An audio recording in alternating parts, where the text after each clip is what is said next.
Hello! Aujourd'hui, je vais t'expliquer un point important avec Notion et Make quand tu fais tes scénarios. C'est la différence entre l'idée d'une page et l'idée, donc l'identifiant, l'ID de ta base de données. Donc là, je suis dans Make, je vais dans Notion, et puis peu importe ce que je vais tenter de récupérer, finalement, tout part d'une base de données. Pourquoi? Parce que Make automatise des bases de données et automatise des pages, des propriétés dans les bases de données.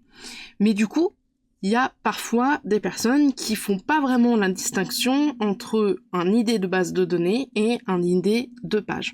Et c'est ce qu'on va voir aujourd'hui. Donc là, pour créer un nouvel item dans ma base de données, il me demande database ID. Donc, il me demande l'idée de ma base de données. Je pourrais très bien aller lui demander de me chercher dans la base de données un nom. Je sais pas, par exemple, est-ce que... Donc j'ai une base de données, je crois qu'il commence comme ça, Modou, je ne sais pas pourquoi il se met ici. Voilà. Et donc avec juste le mot-clé, on va dire ça comme ça, il me récupère des bases de données ici, tout seul, de façon automatique. J'apprécie pas forcément cette méthode-là, c'est pour ça que souvent je mets l'idée de la base de données directement, parce que parfois Make a du mal à actualiser ou à trouver la bonne base de données, surtout quand on en a beaucoup au bout d'un moment, donc c'est pour ça que je passe directement en mode avec l'ID ici. Donc là on a une page avec dedans plusieurs éléments, c'est un peu ma page de test. Et ici, du coup, c'était un calculateur que je voulais faire. On a d'autres pages. Mais en fait, ce sont pas des pages, ce sont des bases de données. Comment je sais que c'est une base de données? Parce que tout simplement, l'URL me l'indique. Il me l'indique avec deux éléments en particulier. Il me l'indique avec tout de suite mon domaine Notion. Ici, on a des chiffres, des lettres. Et il me l'indique une deuxième fois avec cet élément-là, le point d'interrogation V égale, qui est tout simplement l'idée de la vue qu'on voit ici. Cette vue-là, en mode table, avec le nom, la base de données, relationnel outil, la formule match exact outil, match exact des partiels outils, pardon, et l'affichage des idées. Donc ce sont toutes les trois des formules, parce que ici j'ai laissé le picto formule. En fait, ça c'est une vue, et donc une vue a aussi un identifiant. Si je crée une autre vue, par exemple, on va dire en galerie, la vue ici, elle a changé. Elle commence par 18 ABC et elle termine par 0E2. Quand je retourne en table, elle commence par 174 et elle termine par C9F. Donc ça, c'est l'idée de la vue. Donc déjà, ça nous indique que c'est une vue, et donc en général, dans les vues, c'est même pas en général, c'est souvent, les vues sont associées aux bases de données. La deuxième chose, en fait, qui va nous permettre de nous donner une indication, c'est ici. En effet, ici, comme je te l'ai dit, avant le point d'interrogation, on a ici des chiffres et des lettres tout attachés. Tout de suite après mon nom de domaine, notion.so. Si j'ouvre une page, ici, en plein écran, on a autre chose. On a effectivement mon domaine Notion, mais on commence pas directement par les chiffres 174, C, etc., etc. On commence par P-CHE-1. En fait, il va reprendre le nom ici de ma page. Alors, il affiche pas le A parce que c'est un A avec un accent. Et là, si je change le A, on a bien le A qui s'est affiché ici, donc page 01. Et c'est comme ça, en fait, qu'on va savoir qu'on est dans une page ou qu'on a un idée de base de données. Parce que les idées de base de données sont tout de suite après le slash.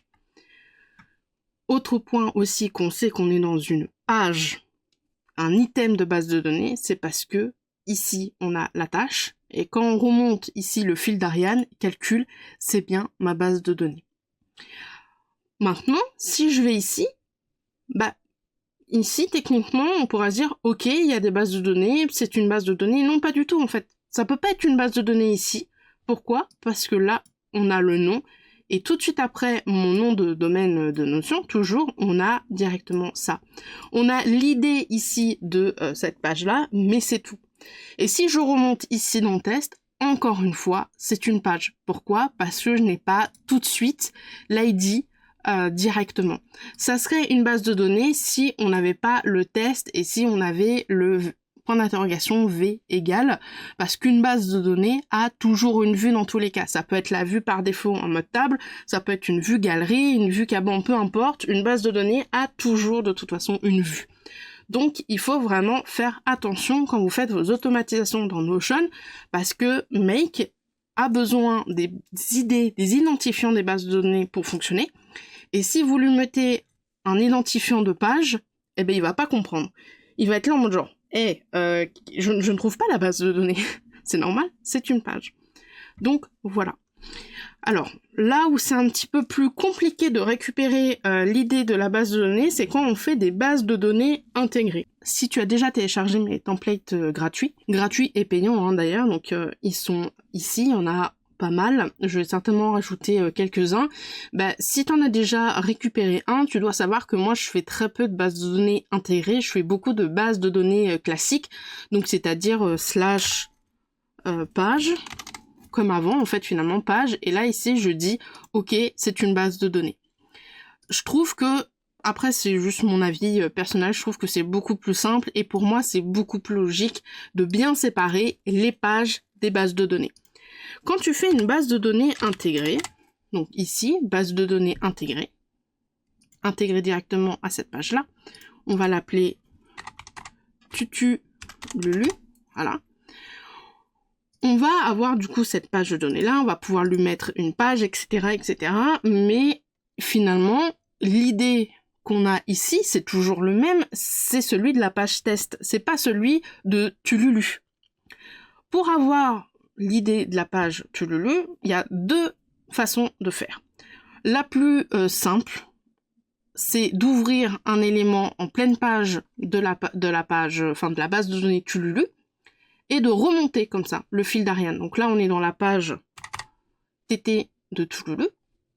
Je remonte et là, je suis dans la base de données Tululu et je sais que je suis dans une base de données parce que j'ai une vue et après mon identifiant Notion, j'ai directement ici un ID, donc des chiffres et des lettres.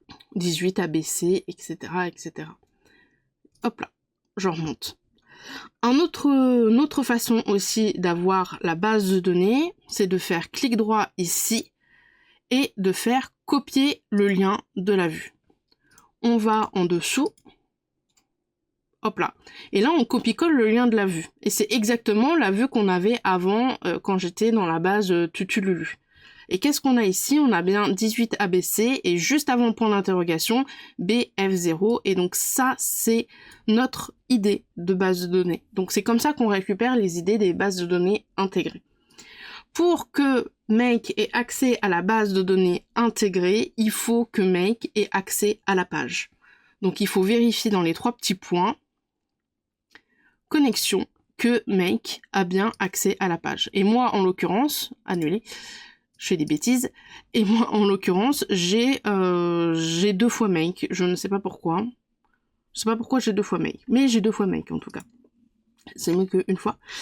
Donc voilà un petit peu comment ça se passe. Et c'est pour ça que on ne peut pas, dans Notion, pour le moment, quand on a des espaces clients qu'on vient dupliquer, etc., c'est le cas notamment peut-être dans la prestation de service quand vous avez des coachings ou autres, on peut pas dupliquer directement un espace en mode page, c'est pas possible. On peut dupliquer à la limite potentiellement, on peut créer une nouvelle entrée dans notre base de données, par exemple client, mais on peut pas venir dupliquer un espace client.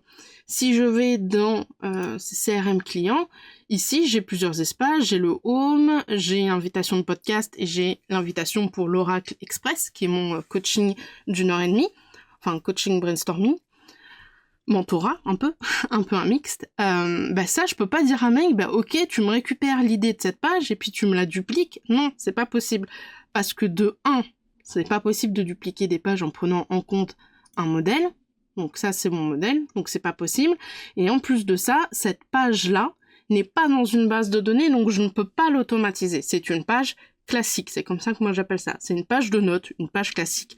Dans cette page, je peux créer une base de données, intégrer ou pas intégrer, mais je peux pas demander à Make de récupérer l'ID de cette page qui est là pour venir la dupliquer ou pour venir l'automatiser, c'est pas possible. Parce que ce n'est pas une base de données. Voilà. J'espère que cette vidéo du coup t'aura aidé à y voir beaucoup plus clair avec l'automatisation de Notion avec Make, à bien comprendre la différence entre une page et une page de base de données ainsi qu'une base de données, et à bien comprendre surtout, et à bien voir quelle est l'idée qu'il faut donner à Make pour faire tes automatisations avec Notion, l'idée des bases de données. Je te mettrai dans le lien dans la bio, dans la description de cette vidéo, je vais pas y arriver, du coup le lien vers mon profil si jamais tu veux aller faire un petit tour vers les templates gratuits de Notion. Il y en a un qui peut être un petit peu considéré comme un second cerveau, c'est un peu ta bibliothèque de ressources personnelles. Un qui va te permettre de créer des contenus de façon automatique. Attention, dans le labo, il n'y a pas de script, il n'y a pas de tutoriel vraiment sur l'automatisation en tant que telle avec Make et ChatGPT. Cette automatisation de création de contenu automatique, elle est disponible dans l'Arcane, qui est un de mes produits, donc je mettrai aussi le lien de l'Arcane dans la bio.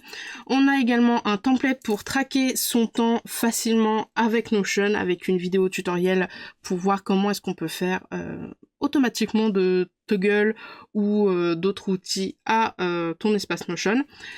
On a un template pour gérer son site et ses outils, et on a un dernier template qui est mon template Notion payant pour suivre ses finances professionnelles en tant que micro-entreprise français hors TVA, voilà, pour suivre un petit peu tes dépenses, pour suivre aussi un petit peu et faire un petit peu de prévisionnel sur l'URSSAF, etc., etc. Je te souhaite une bonne journée et puis je te dis à plus tard. Salut, salut!